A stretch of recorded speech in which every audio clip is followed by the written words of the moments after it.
there are things that cannot be earned. That you have to work for it every day, and this love, family, and things like this. And like art, also, like if you create something close to you, you basically earned respect for yourself.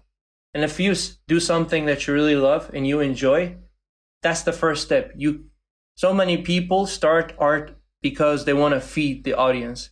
I don't want to feed the audience. I want to create what I love and if the audience enjoy it, then great.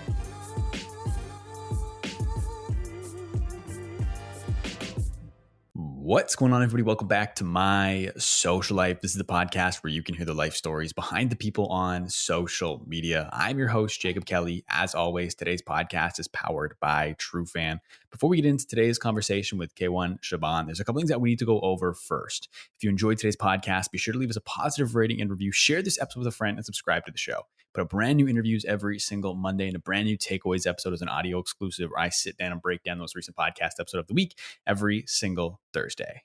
And now, today on the podcast, I am very excited to be joined by Kaiwan Shaban. Kaiwan is a digital photographer, videographer, and digital artist from Kurdistan. His latest NFT collection, Pyramids, is a trade volume of 21 Ethereum on OpenSea, which is equivalent to over $72,000. If you want to get one of these pieces yourself, the floor price is currently sitting at 0.35 ETH or $1,200.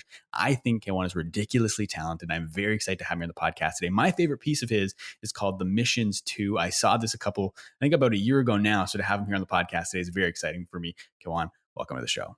Thanks for having me, man. That was a great introduction. Thank you. I appreciate that. Where I want to start today, I want to go all the way back to the beginning. So I might pronounce it incorrectly, but you were born in, is it Acre? Acre in Kurdistan? Akre. It's a small town in Kurdistan Region, yeah. Okay. So what was it like growing up in Akre? Oh, that's a good question. Well, growing up there, it was very different than where I am. I'm currently studying cinematography in Warsaw, Poland, in Europe. So growing up there, it's a complete it's a complete different atmosphere. I would put a word like for example, the society is just much different, and the mindset, the mentality, the way people treat each other. In general, it's just so different from where I am. So in my research, I found you say like your parents tried their best and they worked really hard to make it kind of like a normal life as normal as it could possibly be, right? Yeah, to make ends meet. Yeah. And so how does that impact you growing up when your parents are working so hard just to make ends meet? It definitely impacted me in a way where I also have to work hard. Where I like it pushed me to work hard. Even in the early age so I started doing photography when I was 13, and most people at that age would just probably do nothing, play games and all that stuff. So like for me, the passion started at early age. I was 11 and I was really into singing. That was my first hobby, and then it just didn't work. Being in Kurdistan region and being a singer, it's not something that you would do unless if you get like approval from the whole society and everything. But then when I started taking photos, my dad bought a compact camera for the family, and I was always the one who would pick and go take pictures, pretty much anything like rocks, mountains. So I was privileged to grow up in a town where there was full of mountains, and I think that landscape beauty kind of inspired me to start taking photos. And that's where my first real passion, I could see myself doing this for 5 years from there. So that's where my photography passion started. I started taking pictures almost every day. And then I slowly started learning English. I was 15, I started learning English. And then I posted a before and after in a Photoshop and Lightroom community group back then. And that before and after somehow blew up, and everyone were like, we need a tutorial, and I had no idea what they were talking about, because I just started learning English. And I was like, okay, cool, tutorials. I checked some YouTube videos and I was like, well, I can try to do this. And I just made my first tutorial. And back then I I didn't even pronounce tutorial the right way. Like I was calling it tutorial somehow. So that was the first video I put out, and everybody was like so supportive, even though the video was like very like shit, because like it was just me moving the mouse and with a terrible music choice. But people loved it, and I was like, that's it, you know? I just After that I just kept making videos, and I got better and better, and my English got better by time. It's still not perfect. I'll get there. It's very good though. I will say it is very good. Thank you. Especially considering the fact, like, you never, correct me if I'm wrong, but you never lived in an English speaking country, right? Yeah. But one thing I found when I was researching is that you said a lot of people in your town all kind of have like the same mindset. You know what I mean? But you were different, where you always had huge ambitions and a lot of dreams growing up. So I'm curious, like, what made you different from everyone else in your community? I think I was I would say I was not spoiled, first of all, because like I struggled I really struggled, like the family struggled financially, and I didn't have a really, I would say, a healthy functional family to start with. So I looked around, and I saw what's happening, and I saw like the society is all the same. It's like copy and paste. So I realized that whatever they are doing is wrong, and I need to at least be different from the society. So the first thing I did, I think what really changed my life, when the moment I got internet. Because like when you're in a zone, when you're in a circle that everyone is like narrow-minded and one mindset, it's so hard to just change from that and to get out from that zone. So once I had access to internet, I didn't have any friends when I was 13. From then, I was alone in my room, my laptop, that I worked for like 6 months to finally afford to have a laptop. And from there, everything changed. I started learning English. I tried to look for people who were actually English speakers, and I forced them somehow to become my friends, because like that was the only way for me, because I knew if I had friends from the same zone, I would be like them. So that was very, I think having access to internet was the best thing happened to me, because from there, doors by doors opened. Like when I was 16, I got my first photography, like editing job from Dubai. Was that with Mustafa Azad? Yeah, Mustafa Azad.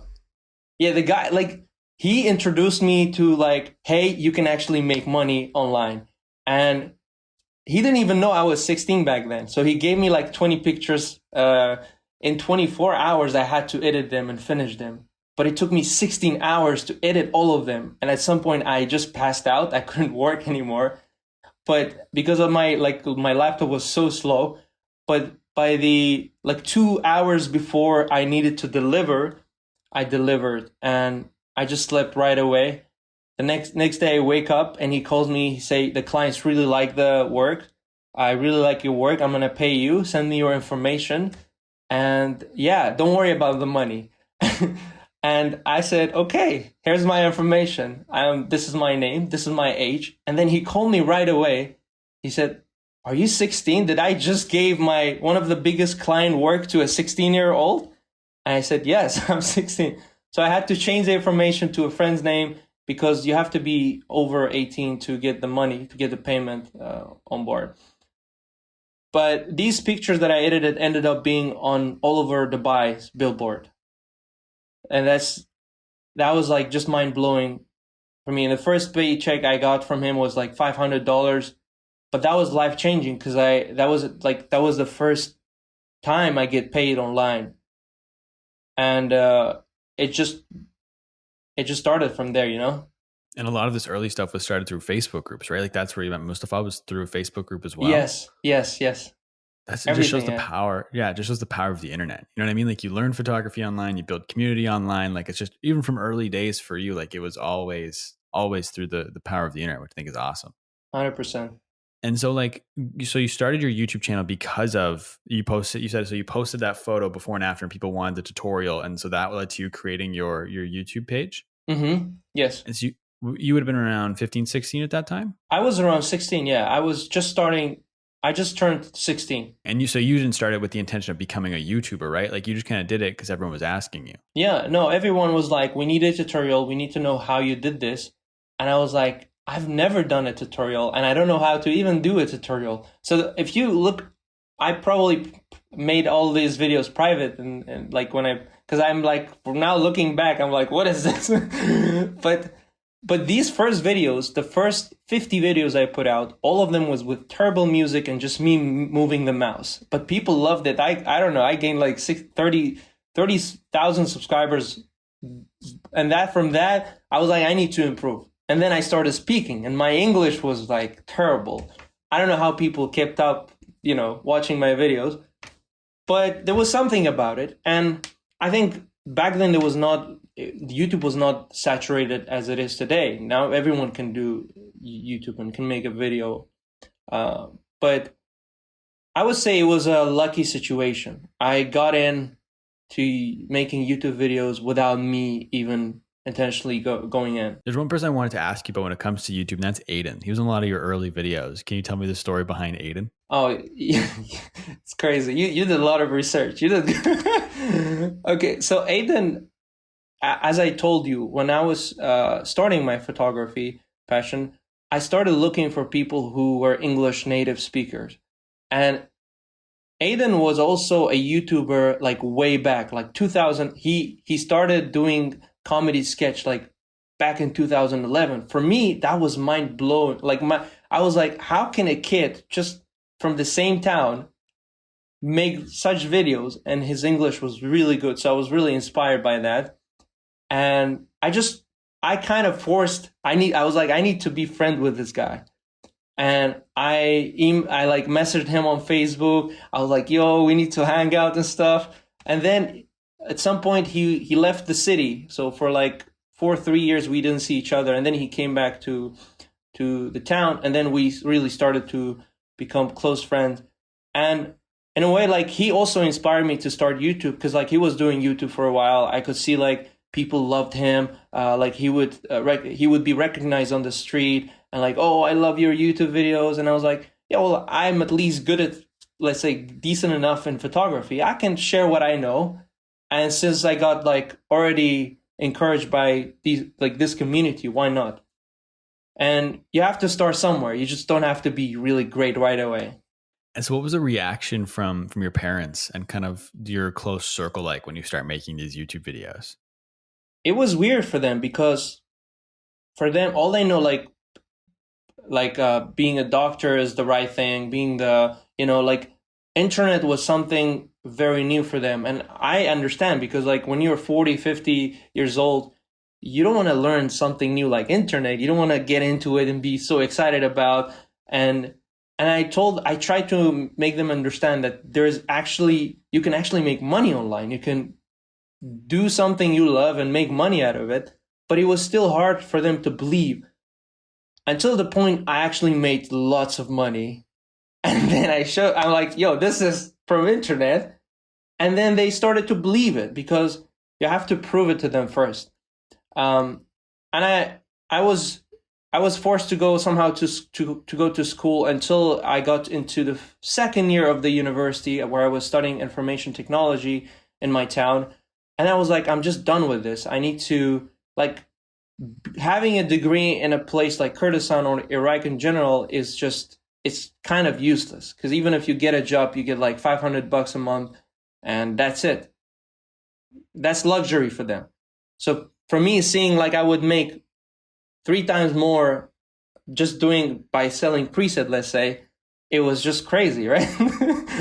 I want to talk a little more about those early days of you starting to make money online. Because like from my understanding, it wasn't like you were making good money, but you were also losing a ton because of just where you live. Because like the process for you to get payment or something was difficult. And you had to was it 8% commission to someone just to use their PayPal for you to get payments or something like that? Yes. Like, can you talk to me about all those hurdles you had to overcome just to make money living in Kurdistan?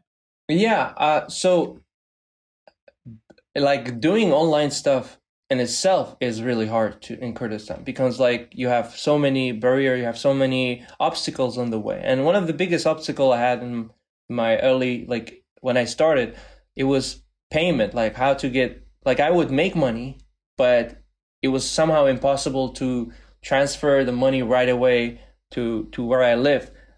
First of all, it was also because of my age. I was just 16.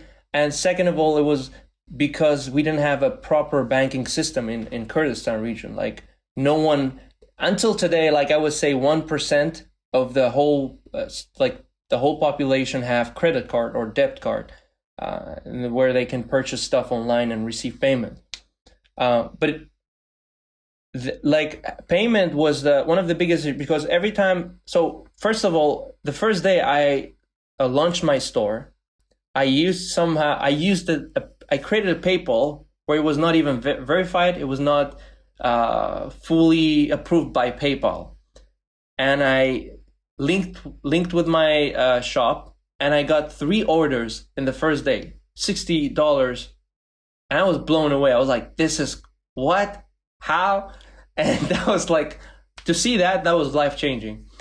And then right away after that day, I got like a notification from PayPal that my account was deactivated, like it was blocked because Iraq is not supported, and they found out somehow the transactions were sent to Iraq. So what I did, I reached out to all of my friends from America. I asked like 20 people, and one of them actually helped me. Like he agreed to help me. So I used his PayPal for 3 years. And over that time, if I made around 10,000, I would lose around 2,000 just from commissions, from like sending. And also I had to pay taxes, American taxes, from Kurdistan region. So I would end up with like probably 4,000 out of 10,000. So, but it was still that was good money for me back then. Being in Kurdistan and having like that kind of money is huge. But I eventually I needed to find a way, and I had problems till the moment I left Kurdistan region, because I still didn't have proper way to receive money. And it's unfortunate because like we're in 2021, and we still don't have proper banking. There are places in the world that they still don't have access to proper banking system where they can make money online. So that was a big struggle. I paid a lot of commission. I paid lots to US taxes. So overall, now I'm in a much better position. The moment I came to Poland, all these payment issues were solved, because now I have my own bank account. I have my own PayPal, which is great. And I'm considered a student, so I'm not sure if I'm going to pay taxes or not, but I need to figure out. But yeah, I mean, anyone who starts an online business or something like that, it's kind of impossible to have everything ready on your hand, just by being in such a location, you could be limited to do a lot of things. Absolutely. Like, I think that's a good lesson for people to realize, is that like, it's not like, I live in Canada. It's not like Canada everywhere else. You know what I mean? I think that's important. Like, so you said you were still making decent money. Like, I know you bought your first car when you were 18 or something like that, which Yes. is very uncommon from my understanding for people that age Yeah. in Kurdistan to buy their own car. But you could have bought 2 cars had you got all the money that you were supposed to be getting. You know what I'm saying? Yeah, exactly. No, I got my first car when I was 18. I also helped my dad to get the car he wanted. And I provided for not that I'm bragging or anything, but I provided for my family, and I'm really proud of that. I think that's something that I can always look back and still to this day, like being able to provide for my family is probably the best thing that happened to me. And I think that's something not everyone can do. And I was considering myself the lucky one to be able to do this. Around that time then, was that around the same time that you had to go to school? Yes. So I was going to school. I was in high school. So the idea of opening my own shop was, I was in one of the hardest studying year. I don't know. It's like they call it 12th grade in Kurdistan region. It's the hardest year to pass, because you have to study all these subjects combined together, and they're like very hard, very difficult. And at that moment, I was like, you know what? By the end of the moment I pass this, I need to open my online shop. And I was like, I'm gonna make this much money. And I remember in my family, everyone were laughing. We're like, how can you make such amount of money, by doing online? And I was like, yeah, this laughing will motivate me to even prove you guys wrong. So I did it, and I was surprised by the power of internet. Like the moment I dropped the first product I released was the light overlay. It's like you can just put it on Photoshop and add artificial lights to your photos, and people loved it. And from that product alone, it's skyrocketed, and it was all organic from YouTube videos. People are watching my YouTube videos. I would use these artificial lights, and they would go to my shop. And so despite then making money online after high school, you still decided to go to school for information technology in college, right? Yes. And then, so you said you ultimately ended up dropping out. It was in your second year you dropped out? Yeah, I passed the first year, but it didn't resonate with me. I was like, what I'm doing here, I'm just literally wasting my time. Because I also didn't learn much. It was not something I was very into it. People were like, oh, you're good in computers, just go there, you'll be good, you'll be fine. But it was all coding, like it was not something I was very excited to do. So, but from my understanding, so back home for you, like it's considered a big risk to drop out, right? So I'm sure your family was not very excited at the idea of you dropping out of school. My mom was furious. My dad was a bit fine with it because he saw like how much money I made online. But my mom was like, it's just sad to see you leave something that you've worked for 13, 14 years, So like, it was a big, yeah, my mom was really sad about it, and he didn't want me, she didn't want me to leave at all. But it was something I had to do, because if I didn't do it, I would still be, probably this would be the last year, and I wouldn't improve. If you're stuck in one place, you will hardly improve yourself. Like you will hardly grow as a person. So after that, what I did, I moved to another city, which was more, I would say, modern, or more people would have the same mindset as me. And then from there, I went to the capital after 1 year living there, in Erbil. And then from there, I started to plan, I need to get out. I need to, be able to have a more profound lifestyle. So that's what I did. But from my understanding, even just traveling outside of the country is difficult for you because your passport is on the red list. I think it is for 168 countries or something like that. Yes. That's insane. And so talk to me about then kind of just the difficulties you found just trying to get the ability to move to Warsaw. Yeah. So it took me 4 months of document processes, and I had to prove that I have enough money, I have enough I had to prove that I'm not a freaking terrorist or some kind of thing. So I did an interview with them, and I also had to communicate with the school here and have an interview there too. So all of these, I think knowing English also helped a lot, because they usually trust someone who knows English rather than just someone who doesn't speak English at all. But yeah, just traveling, before coming to Warsaw, I traveled to around 8 countries, and I've always had struggle with getting visas. I would wait a month to even after providing all my documents. I would have to wait a month to get just a simple visa. And even getting that visa, it would be limited to a couple days or max 30 days, and that's it. So yeah, I think people don't realize how, people don't take, they take, usually people from outside people from Europe and USA, in Canada also, they take their passport for granted. There are people in US and they still don't travel around the world. They're 50, 60, they don't travel, but they have one of the most powerful passport in the world. And I'm still amazed by that. But if you really want something in life, you will figure out, you will try to find a way how to work, no matter how hard it is, you know? No, absolutely. And so then talking about why you decided to go to school for film, what led to you deciding to want to do that? I've always wanted to tell stories. And I think that's something I've lacked in the beginning when I started.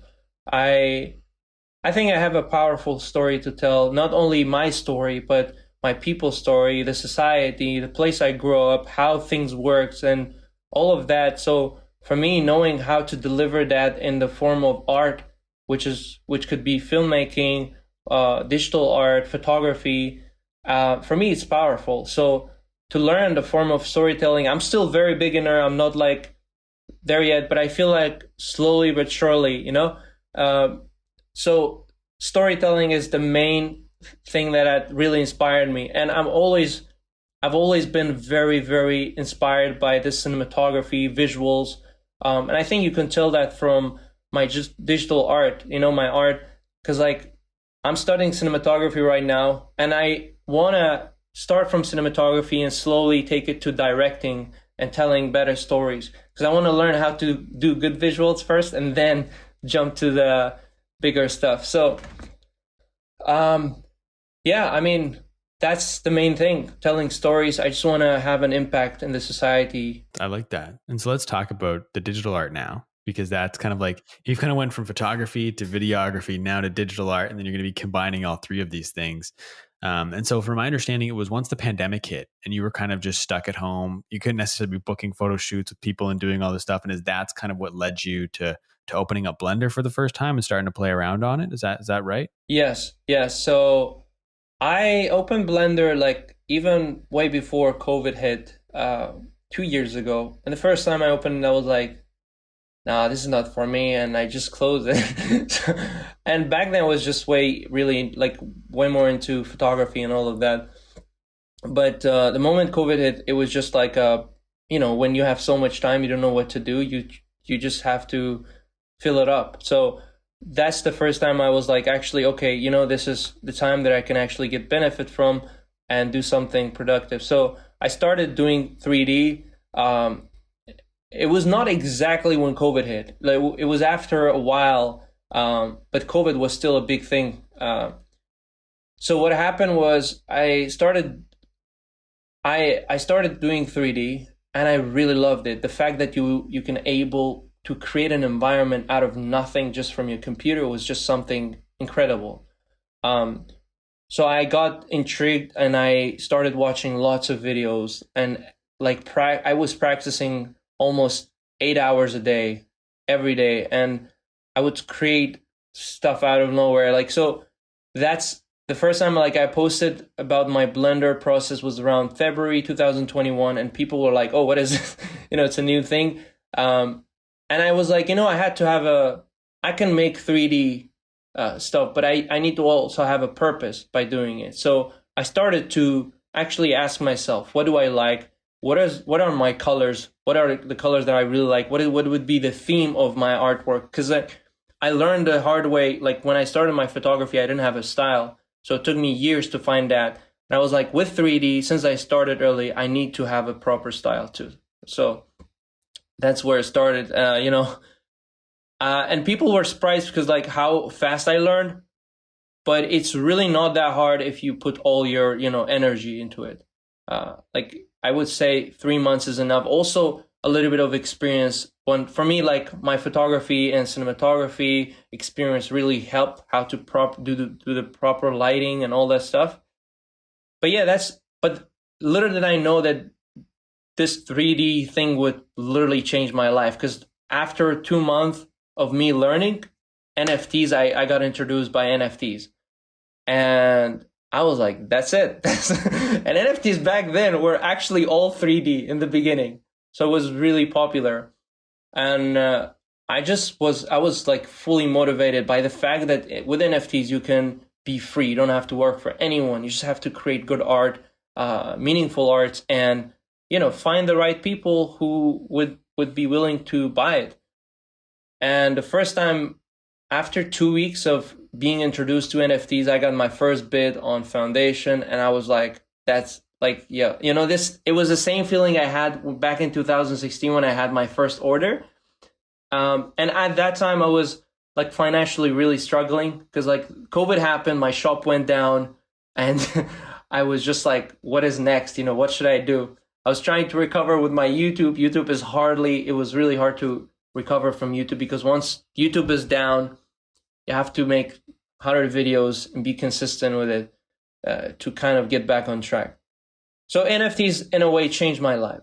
And from there, I just was really involved with the whole community. So NFTs is all about community. Once you get in, like you just have to create, genuine connections and support other artists, communicate with collectors and all of that.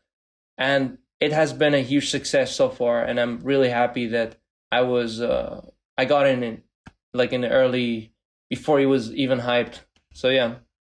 Definitely. And so with NFTs, and like I saw somewhere, I think like once you learned about it, you got into a bunch of Clubhouse rooms to learn even more about them, right? Like I'm sure hours spent on Clubhouse listening to people talk NFTs. Yes, I would just be there asking questions. What is this? What is that? And people were kind enough because like it's just the community was so early and everybody was like, this is great, Definitely. And so talk to me a little bit more about the ways that NFTs benefit you and other artists. Like what are the benefits of selling your art as an NFT?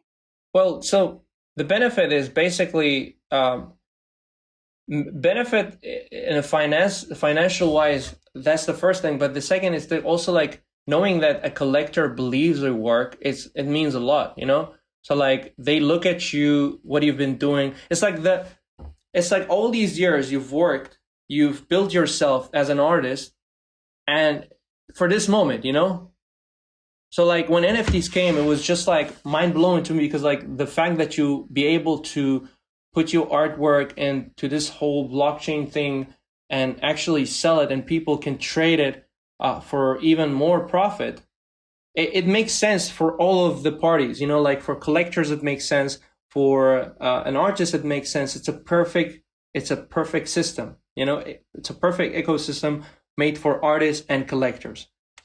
And I think that sums it up, Mm-hmm.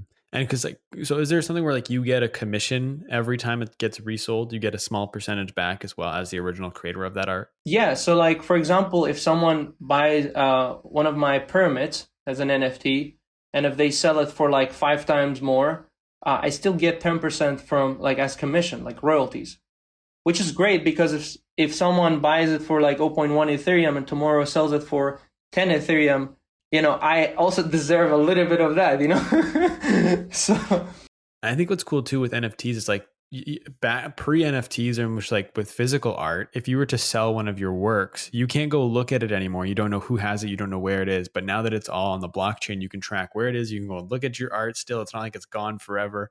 So I think that's really cool as well. Like just the control that artists get now because of NFTs. Like I'm sure it's just completely different now. You can probably see, because it's so public, you kind of know how to price yourself better, right? Like you compare what other people are charging. And I think that's just really, really interesting when it comes to NFTs. Yeah, I definitely agree. Like people are arguing like the physical art is much better than NFTs, but in reality it's not. It's the opposite because with the NFTs you can track everything, you can monitor everything, you can see who bought it, who purchased it, who transferred it. All of that is just right in front of you. And everybody can see and confirm that if this is your address or not. Like this alone is I would say it's much better than physical or, physical art. And I think that's something a lot of people will discover by time, but I think we're just very early in the NFT space. And it's just like crypto. Just like crypto. When crypto started, everybody was like, this is a huge scam, And it's the same thing. NFTs, they will say it's a huge scam, but they will get into it eventually. And so what's the process look like then for minting your own NFT? Like if you want to put an NFT, or like if you want to take one of your own art pieces and make it available as an NFT, what's that process look like from beginning to end? It was very complicated for me to understand in the beginning, but once I like somehow understood to work, because like it depends on the network you're going to mint. Like if it's on Ethereum, you have to pay like some kind of gas fees to like, it's like equal to the energy that has been compensated for the transaction that you're putting. So the more transactions that are happening in that period of time, the more you pay as minting. And you can start with any open platform, like OpenSea is a great one to start. You can have your own collection there. Foundation is one of them. But you can start with as minimum, I think with gas fees today, it's around $50 right now. So if you have $50, you can literally mint any artworks you have, probably sell it for like 0.5 ETH, 0.1 ETH. You still, if you could sell it, you're still going to profit out of it. So yeah, I think I would also recommend to check out my videos. I have full videos, like 13, 14 minutes. I'm talking about NFTs, how to start, where to start, and all of that. But like essentially, is it as easy just kind of uploading it to OpenSea and paying that gas fee, or does it get much more complicated? Yeah, no, it's much easier to do it on OpenSea. So with OpenSea, you pay one-time fee just to prove that you haven't, you kind of, you verify your account by paying that, you verify your address by paying that gas fees. And then after that, you can just mint. And if the buyers is interested to buy your artwork, they have to pay gas fees. And so with you, so you said uploaded a couple pieces just that you already had, but now you're focusing on a collection instead, right? Yes. Because if you put it this, like NFTs are all about collectibles. Like the reason that things that are going up to value is like if everyone has, like same as Pokemon cards, like if everyone has unique rare Pokemon cards, they can sell it for more because that's the only thing that exists. And one-on-one artworks are great, but collectibles will always work better within the NFT formats because that's the whole point. Like people will collect, sell, collect, sell, collect, sell until the value goes up over time. And so with the pyramids one specifically, like from my understanding, a lot of NFTs, they kind of design it, but they use code to randomly generate it. But in your case, I'm assuming you kind of have to go do it all manually, right? So you're not releasing them like 10,000 at a time. You're doing a couple drops every once in a while, right? Yeah. So the total cap for the pyramids would be around 100. And so far I've made around 87 pyramids. And this throughout like month and a half of work. Like every week I put hours of work to just like think of ideas, different concept and do it manually. I still don't understand how these people do it, like 10,000 NFTs in 1 week. And like, I just don't understand what is the technology behind this, So for me, I think it makes it more special if you do it manually because it shows that it's just not generated by some kind of like technology. It's just generated by human, I would say. Yeah, no, absolutely. I was going to make that point as well, that it'll probably add to the value of the piece, knowing that it wasn't randomly generated. It was that you designed this piece entirely yourself, and that's why it looks the way it does. And I think that's really cool. Yeah, and usually artists don't have roadmaps for their artwork. Like their artworks is enough, but I'm even planning to add like a roadmap for the future for people to see what's the mission and what if you hold one of the pyramids, what you will get and what you should be expecting in the future. I know if you don't have to say yes to this, but are you able to share some of the ideas you have around what you're looking at for that roadmap? Yeah, I'm thinking to do physical prints, to add physical value to these pyramid holders, like maybe stickers or mug with a pyramid on, anything that would add utility to the whole collection. I'm thinking also when I'm doing the next collection, I create 200, and the first 100 holders of the pyramids will get access to the second collection right away without paying anything, like just paying the gas fees and that's it. So that's also an idea, but I'm just brainstorming right now, and I think I'm gonna include much more. Definitely. And so, and the series before pyramids was it the Shadows series? It was mainly my one-on-one artworks, like the usual artworks I put out, like mainly inspired by cinematic visuals, like dark mystery vibe. This is my thing. Pyramids are very vibrant compared to like my own style, but for the collection, it was something to do because not everyone is a fan of dark mystery cinematic vibe. So it was like I want to target everyone. And like people find their own colors, their own theme in those pyramids. I definitely I like the pyramids, but I'm a huge fan of the shadow series. Like I remember I mentioned in the intro, but I remember it was Twitter like a year ago or something like that, where someone had retweeted the mission. Like the one where I think it's standing in the field with the headlights on him, or in the desert, I think it was. And I was just like, this is awesome. Like I love this photo. And I came up with my feed again. And that's when I followed you and asked you to come on the podcast. But like, so where did you cultivate this noir style? Like, why do you think that's the style that you ended up choosing? I know the pyramids is a little bit different because you're making it applicable to everyone, but for yourself specifically, why are you attracted to the noir style? I don't know. It's just something in me. Like I've always been fascinated by the visuals of cinematography. Like I've always been fascinated. When I watch movies, I nitpick every visual. I'm like, oh, look at this lighting. Oh, look at this, how they did this. And so like it started from there slowly. And that was also the main reason I got into, like, I'm not a fan of school, but I got into cinematography school just because I wanted to learn a bit more and even also have access to getting to Europe, which is great, a big plus. And for me, it started there. Like I remember, like, since I was a kid, I was interested in good visuals, like good cinematography. So when I asked myself, what do I like? What do I enjoy the most? What do I want to see? I want to create something, similar to that. And I've also been inspired. Like I sometimes I just have 1 hour of going to Pinterest and just get inspired by the top movies that, like, for example, Roger Deakins, his movies are insanely good. Like the cinematography, like one of them is Blade Runner. Like if you see all my heated collection, I would call it heat, are inspired by this Blade Runner scene, which is something I love and I love to see over and over. Maybe I will get sick of it one day, but right now I'm loving it. No, yeah. So like it's mainly inspired by the cinematography, and I think even with cinematography, it's specified, like it's specialized in one category, which is dark mystery noir. Because like not every cinematography I enjoy, So like for context, I haven't purchased an NFT yet, but like I'm going to look around and see if there's one from the Shadow series, you're one of ones that I'll be able to afford. I don't know if I'll be able to afford them where they're at now, but I'm going to take a look and see, because I love them. I think they're amazing, and that's why I followed you, because I thought your art was so awesome. Thank you, man. No worries. So bring me into then kind of like the process of creating these art pieces. Like when you sit down and you're staring at Blender and it's completely blank, how do you know what you want to create? Like, you like the cinematography style, but how do you come up with the scenes that you're placing these characters in? Like, what does that process look like for you? Yeah, that's like a really good question. So sometimes I already have a sketch in mind.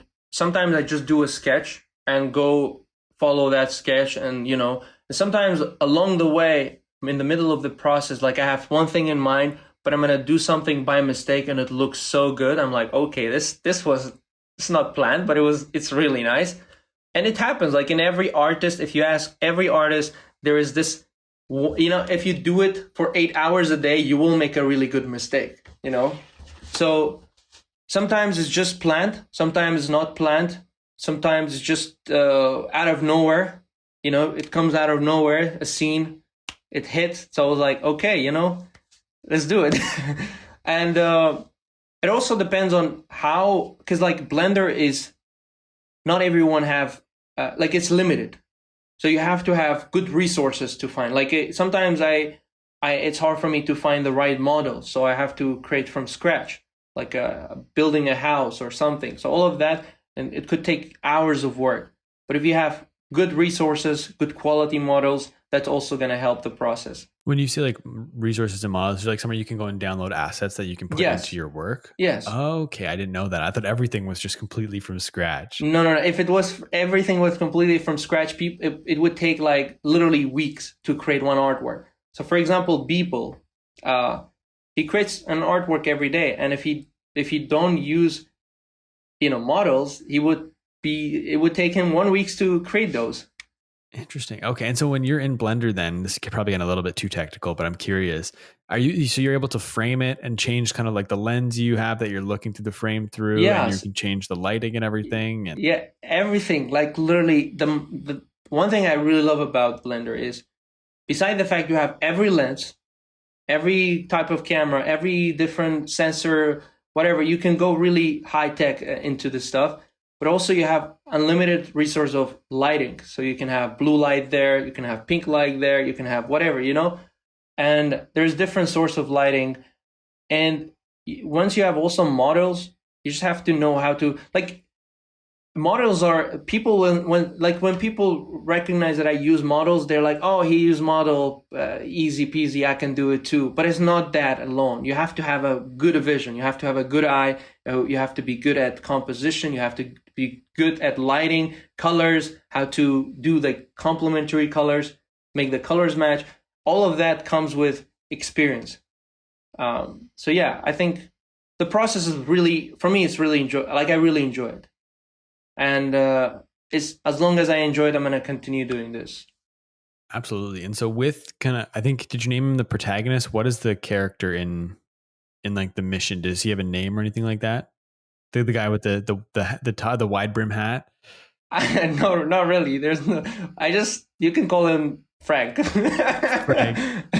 So like when you're using Frank, let's say, in like, because there's pictures, like there's images of him like standing with the car. There's him. There's different, because it's him in different settings. So are you able to kind of take elements from the similar settings and apply them to another piece of work to help expedite your process a little bit to make it faster? Yes, that's the trick that not many people know about this. But like once you get into Blender for a couple months, you realize that, okay, starting from scratch is not enough. You have to find you have to be smart about it. And I do it a couple times, but mostly I start from scratch because like it gives me a fresh idea of, it gives me new ideas. It doesn't limit me with what I do, And so with all of these, the scene, them being in like similar type scenes, like we've got the Shadow series, it's all very noir. Then you have the Blade Runner inspired series as well. And that's the female that you have in those photos.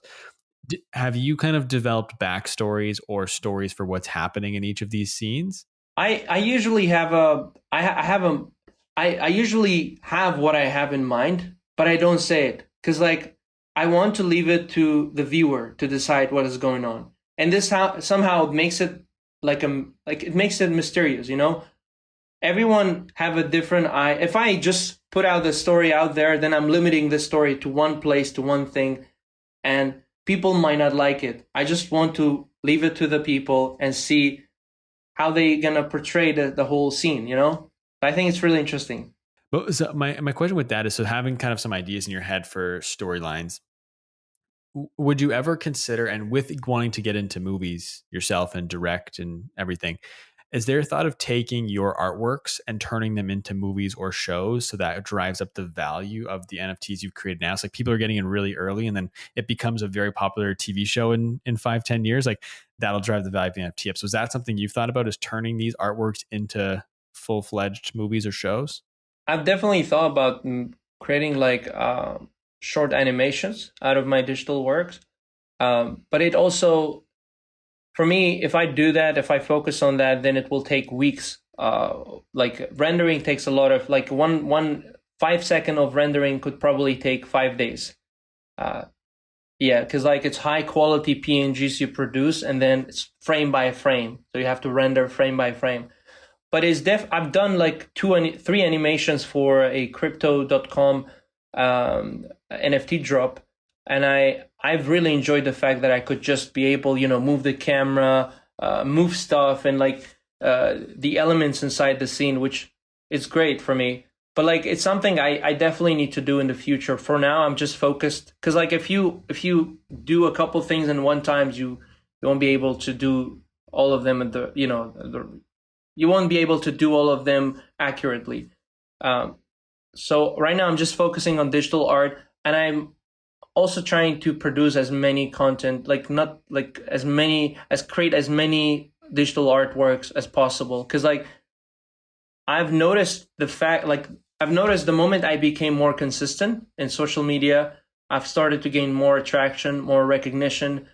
People are reaching out to me way more than I would have. I was doing photography for 2 years before I started digital art, and I was stuck at 125,000 following.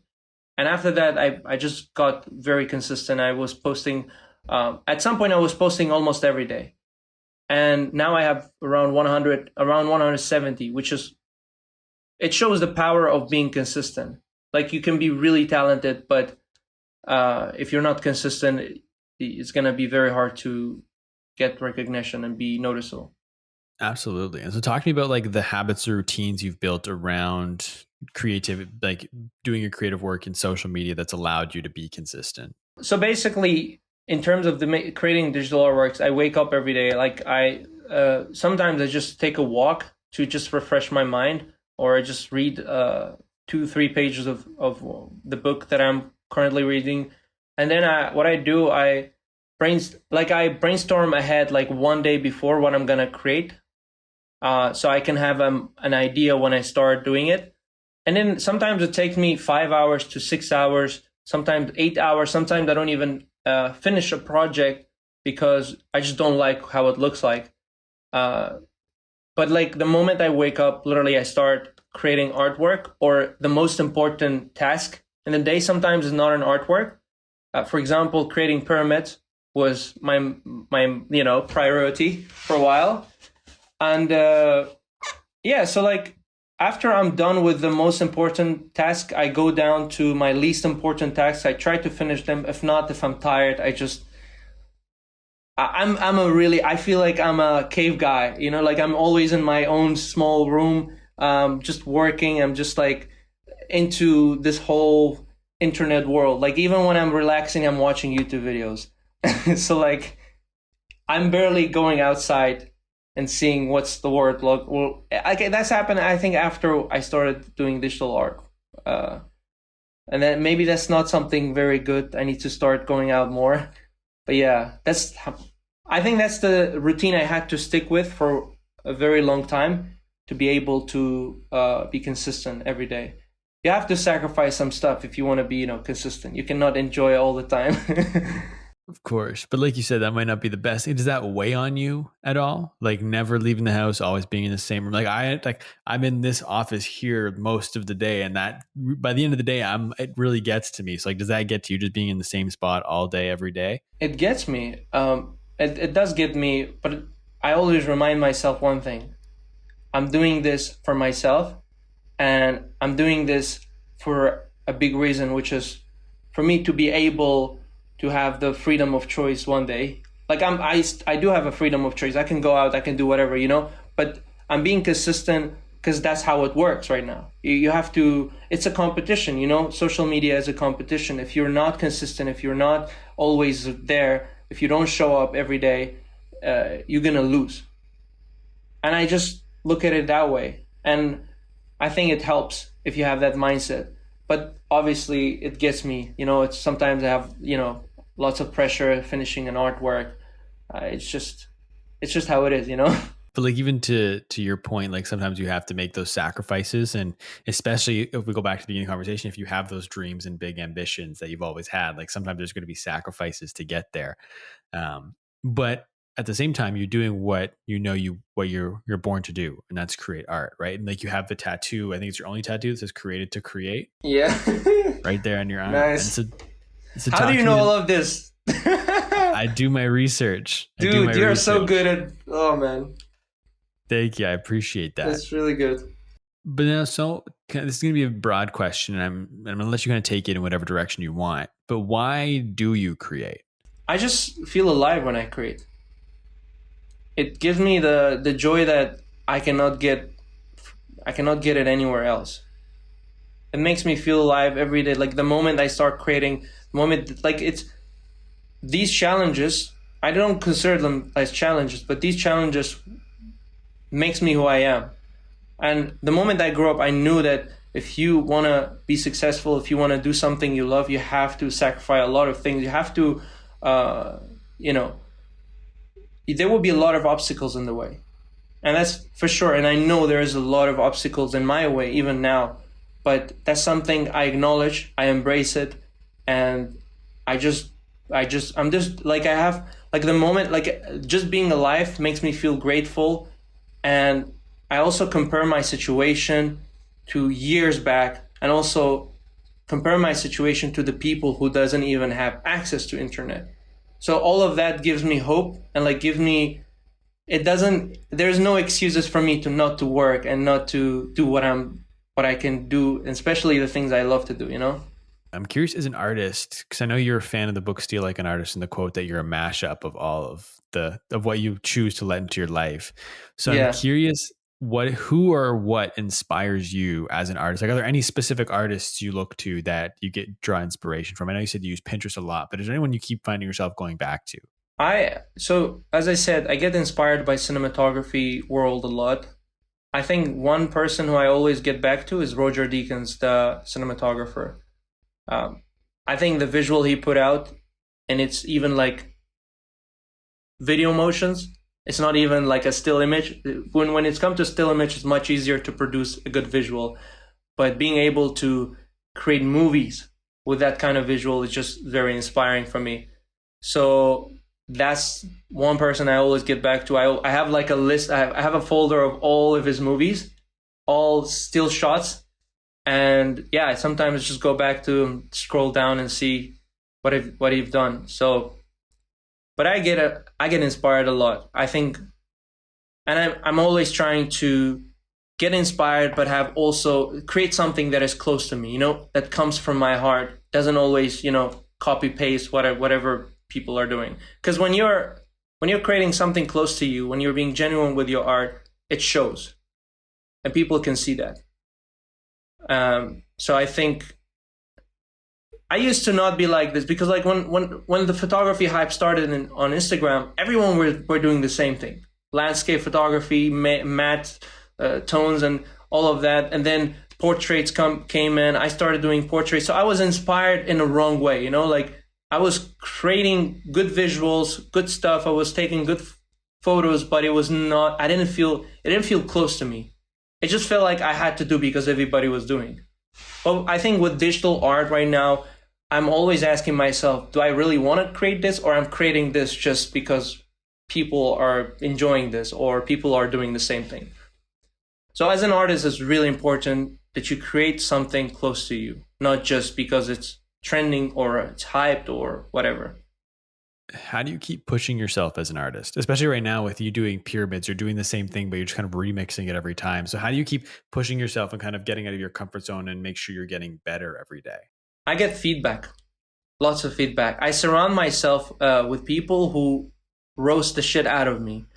So like every day, like before I post something, I have a couple of friends. Aiden is one of them. Like he always gives me his feedback, because when you're an artist, when you create something, you as a person, like you probably would see everything is right with it, but like not as a viewer. So for me, showing it to someone else, and getting that feedback, like there could be slight adjustments, slight things that could be improvised, and they always tell me, like, they are not like, oh, this is great, you know, they're not that friend. They're like, this is shit, you can do better. And I like that, because like it makes me do things better. So surround yourself. If you are with bunch of friends that doesn't criticize your work, then you're in a wrong zone. I have a quote here of yours. I'm not exactly sure where I got it from, but it's yours. And I highlighted it here because I wanted to make sure I asked you about it. It says, sometimes you never know where all your hard work will lead you, and you can never know what to expect from it. Did you expect all your hard work would lead you here? No. If you would have told me 5 years ago that I would be in Europe by 22 and studying cinematography, something that I really love, and actually make money out of NFTs, hell no, I would say this is a bunch of jokes you're telling me. Like it, but it's when you put in the work, you just get surprised time to time, you know? How often do you look back on the whole journey? Back to your days at 13 with that compact camera to all the way to where you are now? I do it a lot. I do it often, I would say.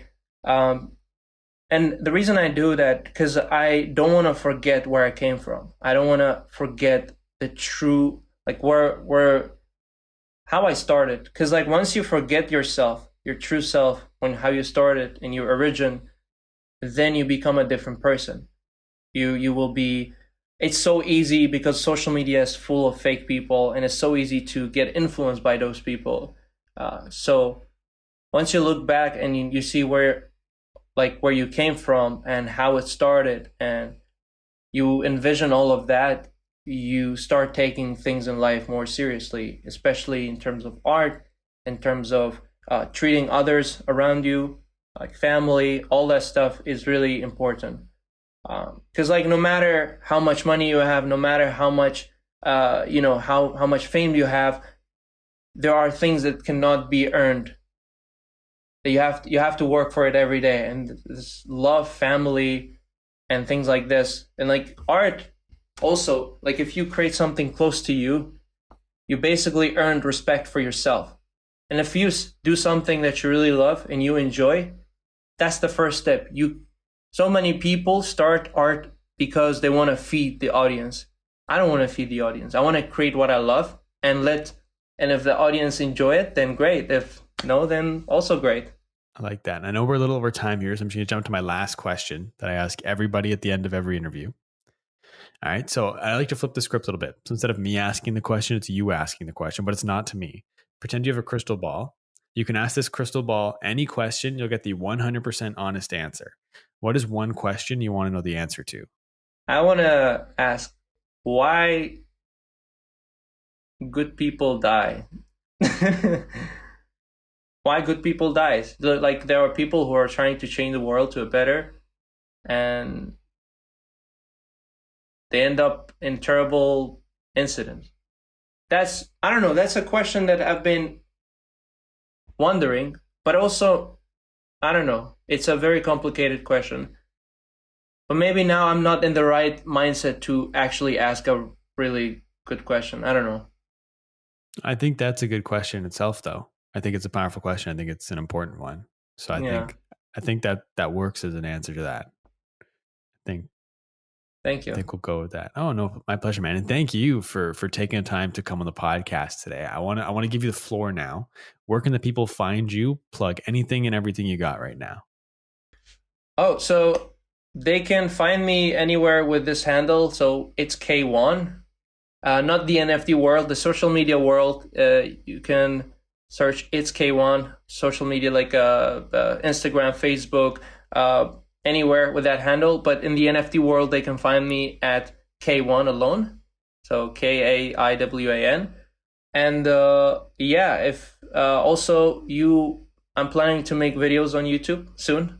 If you're interested in this stuff, if you want to learn about digital art and stuff like that, make sure to subscribe, Kaiwan Shaban. And yeah, that's it. Thank you for having me, man. That was great. You did great. I'm impressed. I appreciate that. I'm glad we were able to sit down and have this conversation and to have you on the podcast. And I'll make sure everything's linked in the show notes down below as well, so people can find it there. OpenSea, your Instagram, YouTube, Twitter, everything will be linked down there, so people can just jump down there if they want to check out any of your work and follow you. But yeah, thank you so much. And I want to thank everybody for listening, whether you've listened the entire way through or you only listen to bits and pieces. I really appreciate you taking time to check this out. Everyone do me a big favor. Go and follow Kaiwan. Go and check out his OpenSea. Check out his artwork. I'm a huge fan. I highly recommend you do that. If you'd like to follow me, you can find me everywhere on social media at the Jacob Kelly. Feel free to come and say hello. My DMs are always open. As always, today's podcast is powered by TrueFan. Thank you once again for listening. We'll talk soon.